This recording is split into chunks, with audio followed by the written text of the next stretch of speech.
आज की कहानी का शीर्षक है अभ्यास का महत्व। प्राचीन समय में विद्यार्थी गुरुकुल में रहकर ही पढ़ा करते थे। बच्चे को शिक्षा ग्रहण करने के लिए गुरुकुल में भेजा जाता था। बच्चे गुरुकुल में गुरु के सानिध्य में आश्रम की देखभाल किया करते थे और अध्ययन भी किया करते थे।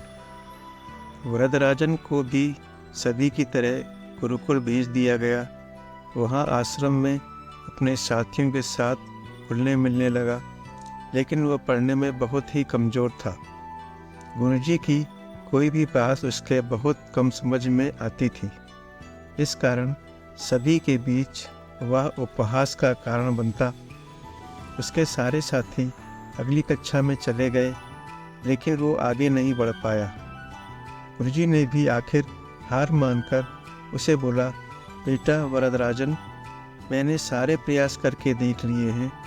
अब यही उचित होगा कि तुम यहाँ अपना समय बर्बाद मत करो, अपने घर चले जाओ और घर वालों की काम में मदद करो।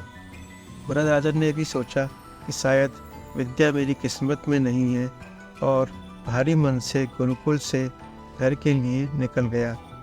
दोपहर का समय था। रास्ते में उसे प्यास लगने लगी। इधर उधर देखने पर उसने पाया कि थोड़ी दूर पर ही कुछ महिलाएं कुएं से पानी भर रही थीं। वह कुएं के पास गया। वहाँ पत्थरों पर रस्सी के आने जाने से निशान बने हुए थे। तो उसने महिलाओं से पूछा, यह निशान आपने कैसे बनाए? तो एक महिला ने जवाब दिया, बेटे, यह निशान हमने नहीं बनाए। यह तो पानी खींचते समय इस कोमल रस्सी के बार बार आने जाने से ठोस पत्थर पर भी ऐसे निशान बन गए हैं। वरदराजन सोच में पड़ गया।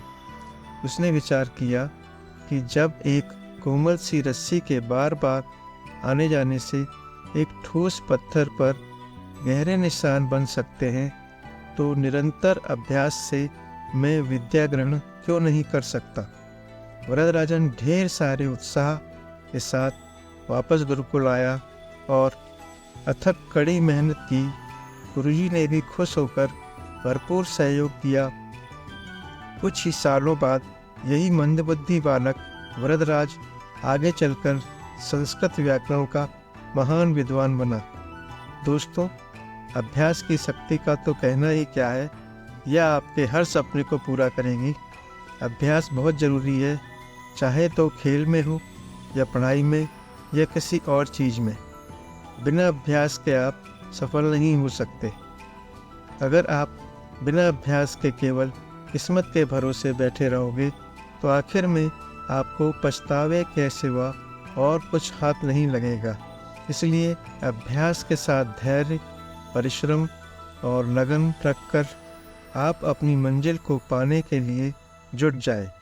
अगर आपको यह कहानी अच्छी लगी हो तो आप मेरे चैनल को सब्सक्राइब व इस कहानी को लाइक जरूर करें। धन्यवाद दोस्तों।